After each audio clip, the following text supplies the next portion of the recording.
Assalamualaikum warahmatullahi wabarakatuh. Waalaikumsalam warahmatullahi wabarakatuh. Gimana kabarnya hari ini anak-anak? Alhamdulillah baik, Bu. Alhamdulillah. Oke, sebelum kita memulai pelajaran pada pagi hari ini, alangkah baiknya kita membaca doa terlebih dahulu. Untuk ketua kelas silakan dipimpin doa, kemudian nanti dilanjutkan membaca surat-surat pendek yang kalian hafal saja ya. Silakan. Baiklah, untuk memulai pembelajaran pada hari ini, alangkah baiknya kita berdoa dulu. Berdoa mulai. Berdoa selesai. Ya, dibaca surat pendeknya kan kalian hafal. Bismillahirrahmanirrahim. Qul a'udzu birabbin nas, malikin nas, ilahin nas, min syarril waswasil khannas, alladzi yuwaswisu fi sudurin nas, minal jinnati wan nas. Shadaqallahul azim. Oke, selanjutnya Ibu lanjut dengan absensi. Siapa hari ini yang tidak berangkat? Tidak ada, Bu. Oke, alhamdulillah. Full ya yang berangkat? Iya, Bu. Oke, ada yang tahu hari ini kita akan mempelajari materi tentang apa? Belum tahu. Belum tahu ya? Oh iya, sebelumnya Ibu beritahu dulu ya dari awal. Nah, dalam proses pembelajaran ini, siswa yang aktif dan sangat berpartisipasi dalam pembelajaran itu sangat berpengaruh pada nilai ya. Jadi Ibu tidak hanya melihat hasil saja, tapi Ibu juga melihat proses kalian di dalam belajar ini, oke? Paham? Paham, Bu. Oke, hari ini kita akan belajar mengenai gaya kepemimpinan Umar bin Abdul Aziz. Apa anak-anak? Gaya kepemimpinan Umar bin Abdul Aziz. Ya, intinya kita akan belajar mengenai Umar bin Abdul Aziz. Oke. Ibu akan jelaskan lewat PPT yang ada di laptop Ibu. Kemudian kalian simak di buku LKS kalian masing-masing. Oke, kita mulai. Yang pertama, kita belajar mengenai biografi dulu. Biografi dari Khalifah Umar bin Abdul Aziz. Jadi, nama lengkap dari Umar bin Abdul Aziz ini adalah Abu Hafs Umar bin Abdul Aziz bin Marwan bin Hakam bin As bin Umayyah bin Abdul Syams. Kelihatannya panjang sekali ya. Nah, jadi gini, nama aslinya itu hanya Abu Hafs Umar, kemudian binnya itu adalah ayahnya, kemudian binnya lagi itu adalah kakeknya, dan bin seterusnya itu adalah keturunan sebelum Umar bin Abdul Aziz. Jadi paham sampai sini? Paham. Dan beliau itu lahirnya di Madinah pada tahun 63 Hijriah atau 683 Masehi. Kemudian beliau wafat di Da'i Syaman, Suriah pada tahun 101 Hijriah atau 720 Masehi. Ada yang tahu nama atau panggilan atau gelar dari Umar bin Abdul Aziz ini? Siapa yang tahu? Belum ada yang tahu ya. Jadi gelarnya itu adalah Abu Hafs. Nah, Abu Hafs ini tadi kan udah Ibu jelaskan itu nama aslinya. Kemudian Umar II, kemudian Khulafaur Rasyidin yang kelima. Kenapa disebut Umar II? Ada yang tahu? Kenapa sih kok disebut Umar II? Karena Umar yang pertama, kalian tahu siapa Umar yang pertama? Umar bin Khattab. Nah, jadi beliau ini dipanggil Umar II karena yang pertama itu ada Umar bin Khattab. Yang kedua, beliau itu dipanggil sebagai Khulafaur Rasyidin yang kelima karena beliau sudah dianggap menjadi Khulafaur Rasyidin setelah Ali bin Abi Thalib. Kita tahu bahwa Ali bin Abi Thalib itu khalifah yang ke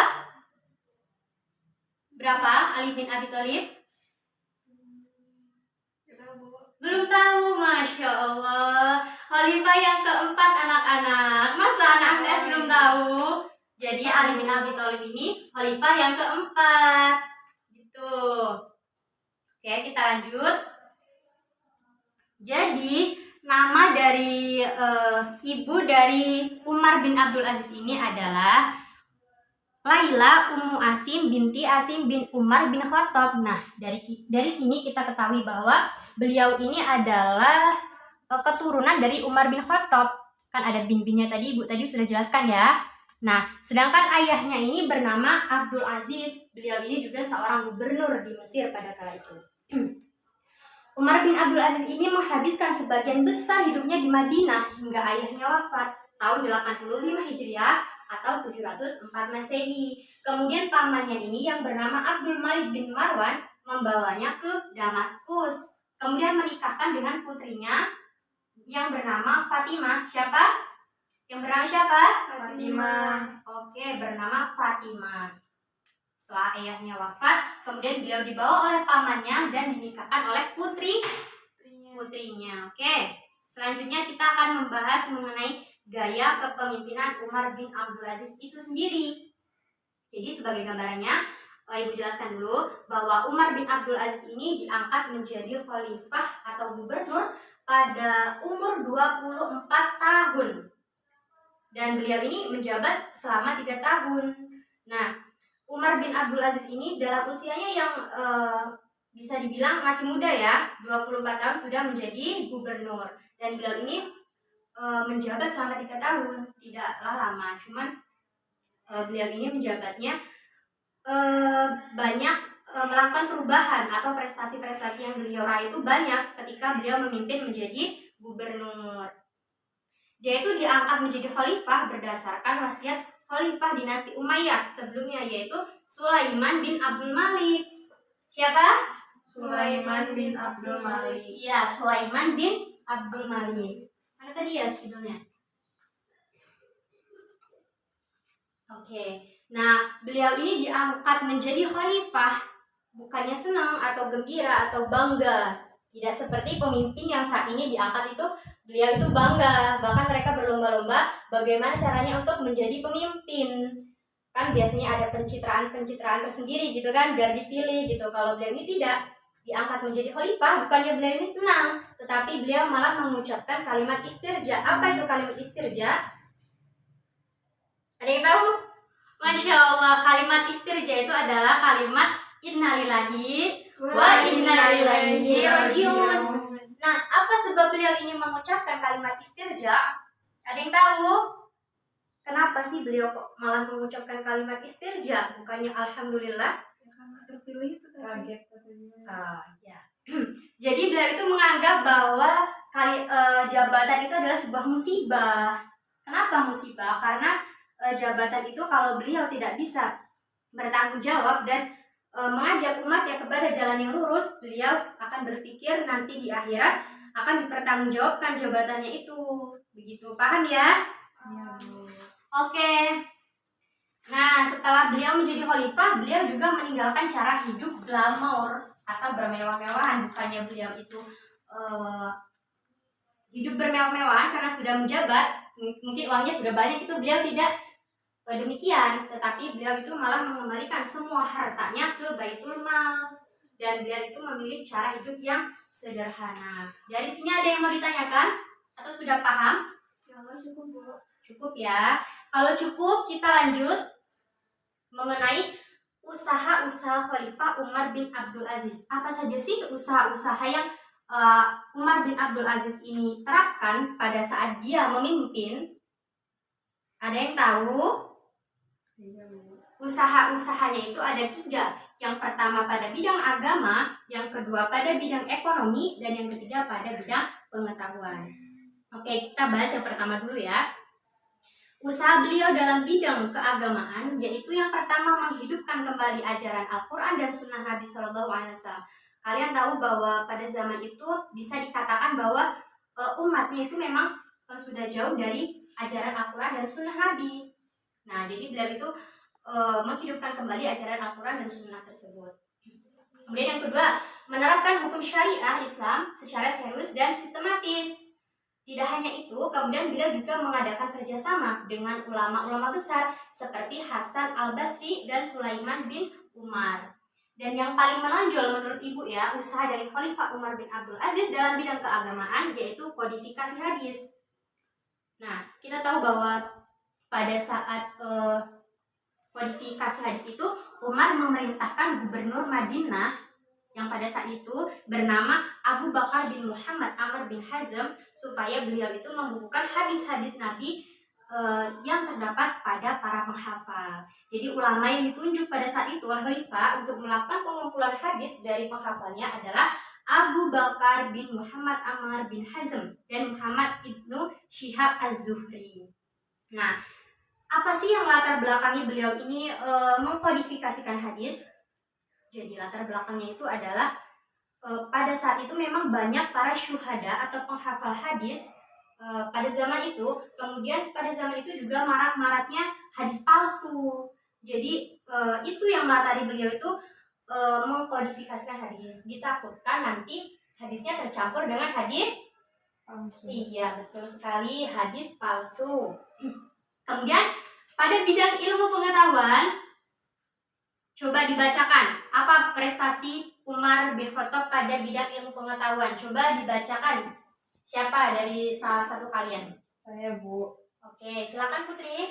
Yang pertama, memindahkan sekolah kedokteran yang ada di Iskandariyah atau Mesir ke Antakya atau Turki dan Harran, Turki. Ya, betul sekali. Kemudian, yang kedua, dalam bidang ini, usaha yang dilakukan adalah menerapkan prinsip politik yang menjunjung tinggi kebenaran dan keadilan yang lebih utama dan segalanya. Ya, selanjutnya. Yang ketiga, melihat secara langsung cara kerja para gubernur dengan cara mengirim utusan ke berbagai negeri. Yang keempat, tidak sungkan-sungkan untuk memecat gubernur yang tidak taat menjalankan agama dan bertindak zalim terhadap rakyat. Oke, lanjut. Pada bidang ekonomi. Saya, Bu. Ya, silakan Rena. Baiklah, pada bidang ekonomi ini yang pertama ada mengurangi beban pajak yang dipungut dari kaum Nasrani. Yang kedua, menghentikan jizyah atau pajak dari umat Islam. Yang ketiga, membuat aturan mengenai timbangan dan takaran. Yang keempat, menghapus sistem kerja paksa. Yang kelima, menyediakan tempat penginapan bagi musyafir. Yang keenam, menyantuni fakir miskin. Dan yang ketujuh, memperbaiki tanah pertanian, irigasi, penggalian sumur-sumur, dan pembangunan jalan. Oke, setelah itu materi yang terakhir mengenai kesolehan Umar bin Abdul Aziz. Kesolehan Umar bin Abdul Aziz ini bisa kita terapkan dalam kehidupan sehari-hari kita ya. Yang pertama itu, beliau itu terbiasa mengamalkan semua perintah agama. Ketaatan dan ketakwaannya tidak hilang meskipun beliau sudah menjadi khalifah. Jadi beliau ini tidak sombong, tidak lalai terhadap kewajibannya meskipun beliau sudah menjadi khalifah. Kemudian yang kedua, beliau ini seorang negarawan yang demokrat dan politikus yang demokrat. Jarang ditemui ya pemimpin sekarang yang seperti itu, yang demokrat dan politikus. Kemudian yang ketiga, seorang khalifah yang berhati lembut dan pemaaf. Dan yang keempat, beliau ini melakukan berbagai perbaikan dan pembangunan sarana pelayanan umum, seperti misalnya apa? Perbaikan lahan pertanian, penggalian sumur baru, dan penginapan bagi musafir. Kemudian yang terakhir, menghapus diskriminasi pada kaum Mawali. Oke, dari sini ada yang mau ditanyakan atau sudah paham? Cukup paham. Cukup ya. Kalau memang dirasa sudah cukup, di akhir pembelajaran ini Ibu akan memberikan kuis untuk kalian. Jadi Ibu beritahu dulu ya pemberitahuan dari peraturan dari kuis ini. Jadi nanti Ibu beri waktu kalian 5 detik untuk menjawab ini. Nah, kemudian nanti yang bisa menjawab, kalian maju, kemudian tulis jawabannya di papan tulis ya nak. Oke, kita mulai dari siapa nih? Ibu punya 4 pertanyaan. 1, 2, 3, 4. Dari Putri atau dari Rena? Dari Rena. Dari Rena ya. Oke, Rena mau pilih yang mana? Dari keempat ini. Yang mana? Itu, Bu. Yang ini ya? Oke. Nah, ini sisa 3. Silakan Rena. Maju dan dibacakan pertanyaan. Silakan.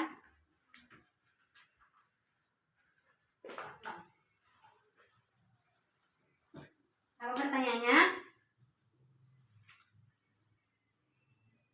Memindahkan sekolah kedokteran Iya.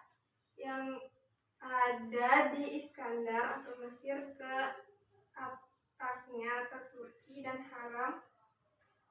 Pertanyaan tersebut adalah usaha yang dilakukan Umar pada bidang.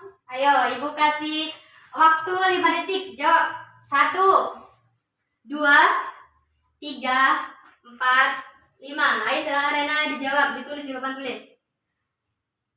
Bu, nggak tahu. Masa nggak tahu? Padahal Ibu tadi sudah menjelaskan ya di sini ya. Oh iya Bu, tahu. Tahu? Ya, tahu. Coba dituliskan apa? Jangan ragu Rena, jangan ragu-ragu, yakin saja. Apa jawabannya?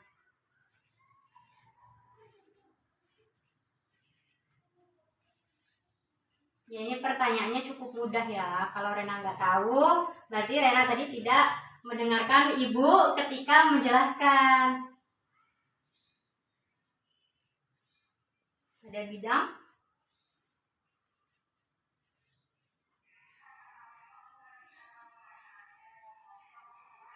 Bener nggak Bu? Coba lihat Ibu soalnya dulu. Jadi soalnya itu adalah memindahkan sekolah kedokteran yang ada di Iskandar atau Mesir ke Antakya atau Turki dan Haran atau Turki.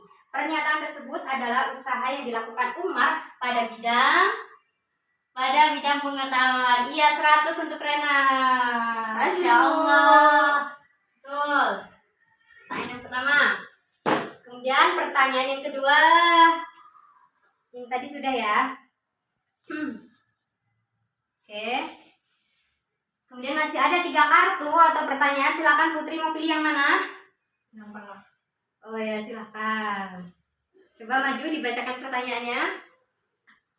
Silakan Putri. Umar bin Abdul Aziz diangkat berdasarkan wasiat. Siapa? Berdasarkan wasiat siapa Umar bin Abdul Aziz ini diangkat menjadi khalifah? Silakan ditulis jawabannya. Ibu kasih waktu 5 detik ya. 1, 2, 3, 4, 5. Ayo silakan tulis.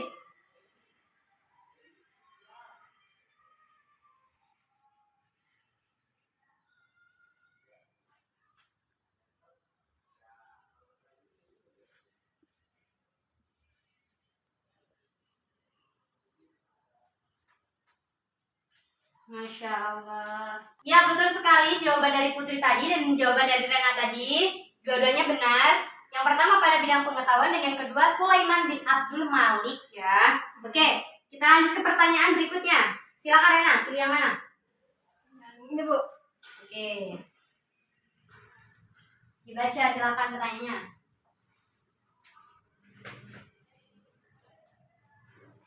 Mengapa Umar ketika diangkat menjadi khalifah mengucapkan kalimat istirja? Nah, ya silakan dijawab. Itu menurut kamu aja Ibu ya tadi jelaskan apa? Kenapa sih kok beliau itu mengucapkan kalimat istirja bukannya alhamdulillah? Nanti tulis Bu. Ya kalau misalkan itu lisan juga nggak apa-apa. Karena itu kan menurut kamu apa? Pendapat kamu? Karena tadi Umar ketika diangkat menjadi khalifah itu dia merasa mendapat musibah Ya. gitu Bu. Jadi dia mengucapkan kalimat istirja itu. Mengapa dia bilang bahwa itu musibah? Karena takut menjadi beban untuk dirinya di akhirat kelak Bu. Oh iya, Masya Allah, 100 untuk Rena ya. Dan ini berarti tinggal untuk Putri. Nah, 100. Oke, pertanyaan yang keempat, silakan Putri.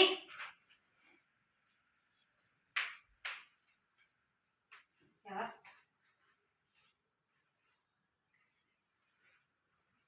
Siapakah ulama yang ditunjuk oleh khalifah untuk melakukan pengumpulan hadis dari para penghafalnya? Ya, siapa? Tahu nggak Putri?